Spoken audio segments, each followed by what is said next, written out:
Саламатсыздарбы, урматтуу көрүүчүлөр. Биз бүгүн шайлоонун айланасындагы суроолорго жооп алыш үчүн Жогорку кеңештин депутаты Абдивахап Нурбаевди студиябызга чакырганбыз.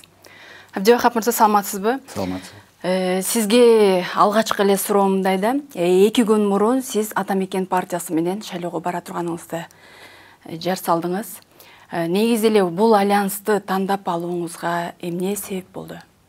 Biz bir neçe vaqt murun özü ошол Кыргыз либерал демократиялык партиясы деп Жан Аракаев башында турган партия түптөгөн болушубуз. Анан ошол партияга өзүбүз анан ошол көбүнчө Кыргызстандагы прогрессивдүү жаштар менен ошол партия түптөгөнбүз. Ошол партия менен анан бул ушул жаңы альянска кирдик. Анткени биз карап көрдүк, бизге пикирлеш, биздин ошол ойлорго, пикирге, идеяга жакын партиялардын бири Атамекен болду. Ошол Атамекенге ошонун негизинде киргенбиз. Пикирлеш партия катары кийинки ушул баягы шайлоолордо чогуу барабыз. Анткени биздин өзүбүздүн партия жаш, азырында тажрыйбасы аз. Анан эгер биз өзүбүзгө ошол жакын адамдарды биз менен bir oyda bir ideyanı atkıra ала турган жакшы команда бар деген негизде ошол Атамекен партиясын тандап, жаңы демде ошону киргенбиз. Ошол эле Атамекен партиясына бир нече партиялардын биригишти, жаңы дем деген урандын астында. Ошол эле Темир Сариев, Акшымкар жетектеген. Ал киши да кирди эле, бирок тизме жарыялана электе ал киши чыккандыгы белгилүү болду да. Ал кишинин чыгуусуна сиздин оюңуз кандай? Жаштар менен тил табыша албагандан кеттиби? Же эмне себептен кетти деп ойлойсуз? Мен ал кишинин өзүнүн оюн табууга элекмин, бирок менимче биз Кыргызстанда мындай нерсе боло берет. Бардык партияларда эле кирип чыгып ошондой нерсе болот. Бул табигый эле көрүнүш да. Анткени бизде азыркы акыбал ошондой. Азыр дагы көп нерсе болот. Азыр ошол бизде мына 15-нде съезд деп атат. Съездге чейин деле дагы көптөгөн белгилүү адамдар келип анча-мынча чыккандар болушу мүмкүн. Бул бизде эле эмес, бул бардык партияда болушу мүмкүн. Эми ал Темир Эргенбаевдин өзүнүн оюн угуп туруп, анан комментарий берген жакшы. Азырынча мен ал эмне негизде кандай, эмне үчүн чыкканын так айта албайм да. Башка мындай сиздерде ой жок, андай аягына чейин барабыз деп турасыздар азыр. Башынан ошондой ниет кылганбыз, ошондой эми биз өзүбүздүн, эми биз бул жака барганда деле жеке чечим болгон эмес да, өзүбүздүн аркабызда командабыз менен, өзүбүздүн ошол тууган урук менен, команда менен, жаштар менен, бизге ишенип жүргөн адамдар менен кеңешип, ортодо анан чечкенбиз. Анан бул албетте бул акырына чейин болот да. Буюрса деп туралы. Айтсаңыз, мына азыркы учурда 6-чакырылыш өзүнүн мөөнөтүн аяктап баратат. 6-чакырылышка болбой эле коомчулуктан нааразы пикирлер көп да. Сиз өзүңүз депутат катары кандай иштедим деп ойлойсуз? Кандай мыйзамдарды жаздыңыз? Деги эле ушул жемиштүү иштедим деп ойлойсузбу? Мен эми өзүм баа бере албайм, бирок мен болгон күчүмү, аракетими ушул бул аркамда турган команда менен ушу аракет кылдык иштерибизди. Биз эң биринчи биз ушу Жогорку кеңештин алдында бизнес кеңеш түзүп алдык. Ал жерде биз ушундай аянтча түздүк дагы, өкмөттүн өкүлдөрүн чакырып, бул жакта ошол Кыргызстандагы эң күчтүү бизнес ассоциацияларынын өкүлдөрүн кылып, аянтча кыла алдык да, ошол жерде бизнес маселелерин чече баштадык. Ошонун негизинде биз бир нече мыйзамдарды кабыл алып бердик. Ал жерде бул биринчиси, экинчиси, анан мен өзүм негизи эле максатымда башында 2 тармакта иштейм деп максат койгон элем. Биринчи билим берүү тармагы, экинчи экономика, ошо ишкерликке жеңилдик берүү боюнча. Билим берүү тармагы боюнча 5-6 мыйзамдарыбыз бар, жакшы мыйзамдарыбыз өтүп иштеп атат. Анан мугалимдердин айлыгын көтөргөнгө дагы мен өзүм сунуш берип, Жогорку кеңеш токтом кабыл алып, мугалимдердин айлыгы көтөрүлдү.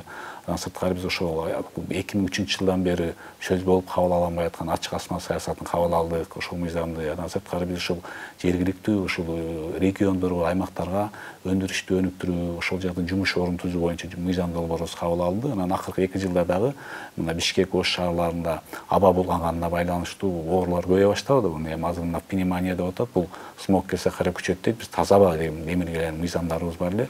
Бирөөсү кабыл алынды, дагы бирөөсү биринчи окууда кабыл алынды. Буюрса күздө кабыл алынып калса, мына ошол тармакта иштедик. Дагы эле ушу шайлоонун айланасында да күздө шайлоо сиздин оюңузча кандай өтөт? Таза өтөбү? Же болбосо баягыдай эле акчалуулардын, криминалдын, олигархтардын келишине шарт түзүлөт? Алар да киришет, бирок канчалык деңгээлде болот? Мына ошону эл чечет да. Анткени акыркы убактагы мына эл бизде прогрессивдүү жаштар көбөйүп атканы, мына Бишкекте 2-3 жолу реакция деп митинг өткөздү. Бул биринчи жолу эч кандай эч кимдин акча албай, жаштар өздөрүнүн демилгеси менен чыкты. Мына ошого катмар көбөйүп атат.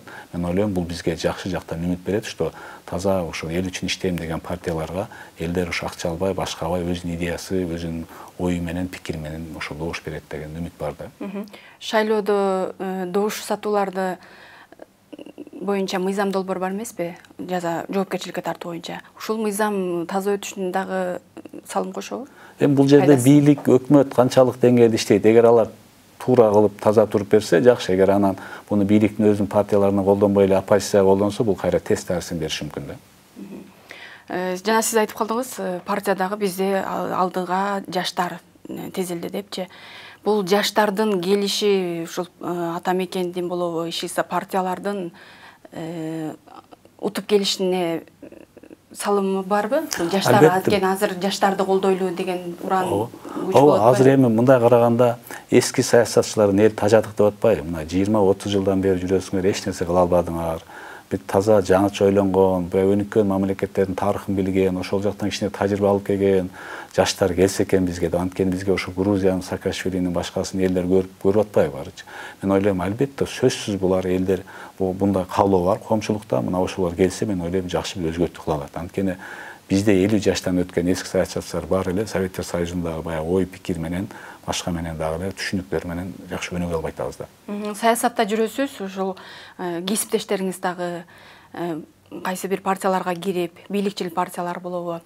Шайлоодогу мындай аба-ырайы кандай болуп атат? Ушул бийликчил партиялар кандай келишет, алардын тизмелери кандай болуп атат?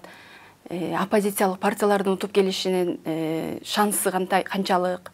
Менде бир жакшы үмүт бар, жакшы ниет бар. Анткени 2015-жылга караганда 2020-жылы элдин билим деңгээли, аң сезими кыйла көтөрүлдү дагы, анан эң башкысы эл ар жактан баягы альтернатив жактан маалымат ала баштады да. Мурун бизде КТР деп, ал кара жаш деп аты бар эле, ал гана бийликти мактагандарды гана, бийликтин гана адамдарын чыгарчудагы оппозициялык маалайдагы баягы каршы пикир айткан, сын пикир айткандар чыкпайт болчу да. Азыркы убакта ошо YouTube турат, YouTube, Facebook, Instagram аркылуу ошо ар бир адамдын үнү элге жете баштады. Аны мен ойлойм, мына ушул жакшы таасир берип, эл өзү тандап алат да, элде жакшыраак мүмкүнчүлүк болот тандаганычы.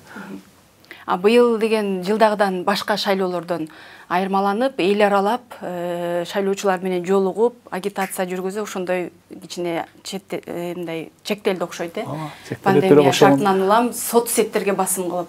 Сиз өзүңүз да ушул соцсеттерге баам саласызбы? Албетте, баам салабыз, ооба, карап турабыз баарын. Анткени бул жакшы, анда элди көбүрөөк цифровизацияга үйрөтүп, ошо киргенге мажбур кылат да. Ушул биз цифровизацияны тездетет бул нерсечи.